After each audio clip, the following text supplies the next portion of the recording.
I'm Daisy Griffin, and I'm back again with my friend Tui, the lizard, to read the next chapter in Samantha Loses the Box Turtle. Now, where we left off, Samantha had taken a box turtle to school, and everything had gone well until the cage had gotten left open. They looked around. So far they haven't been able to find him. And we left them searching the classroom for Gazer the box turtle. So let's see what they find. Chapter 8, Predator in the Classroom. "Look, it's Miss Kitty," Lisa cooed. Miss Kitty was a stray cat that came by the classroom sometimes to say hello. She came because she knew that Mrs. Klutz had a tray of food on the windowsill, but she never let anyone touch her. Mrs. Klutz said that Miss Kitty was born and raised wild and had learned not to trust humans. She had started to warm up to Mrs. Klutz a little bit, but a few weeks ago Mrs. Klutz had trapped the cat. She had done it to take Miss Kitty to the vet to be spayed and get her shot so she'd be healthy. Afterwards, the teacher had released Miss Kitty again. This was the first time they had seen her since.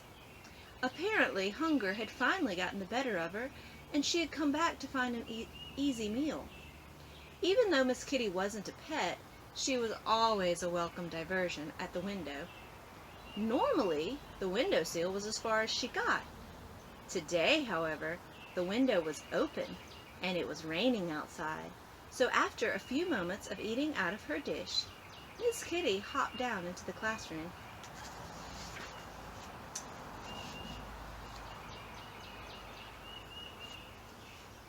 Samantha smiled when she saw the cat.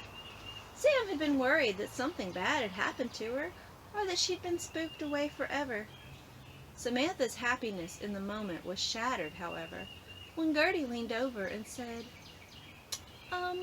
Sam, wasn't a cat one of the predators that eats turtles?" Samantha got a tight knot in her stomach. Cats could eat turtles, especially a cat that was wild and hungry.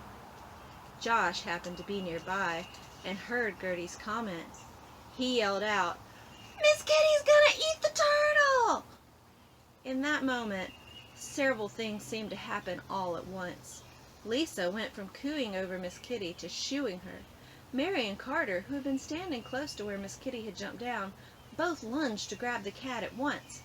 Miss Kitty sensed a trap again and dodged them with a graceful leap out of the way. Instead of catching the cat, Mary and Carter knocked each other in the head. "Ouch!" Mary cried out. Carter tried to look tough, but he was rubbing his head.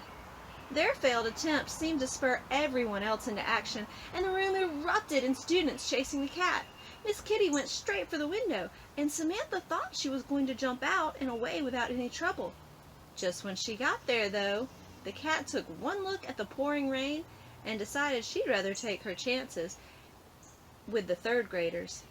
Back into the classroom Miss Kitty leaped and landed on the teacher's desk. Derek was right behind her trying to grab her tail. Miss Kitty was too fast for him and jumped again, knocking a vase of flowers onto the floor. Oh my word. The vase shattered and water and flowers spilled out all over the floor. This only spurred the cat into a higher state of frenzy. "Enough!" Miss Klutz's voice rang out. The cat had gone for high ground. She managed to jump up onto some high cabinets while the children below her were still running around chasing each other. When they heard Miss Klutz, everyone stopped and looked around. The room was in shambles. One girl was sitting on the floor crying. Josh sheepishly got down from on top of the table where he had been standing to try to get the jump on the cat and tried to look nonchalant. And that's where chapter 8 ends. Still no turtle, and now a cat's in the mix. We'll have to see what they do come back for chapter 9.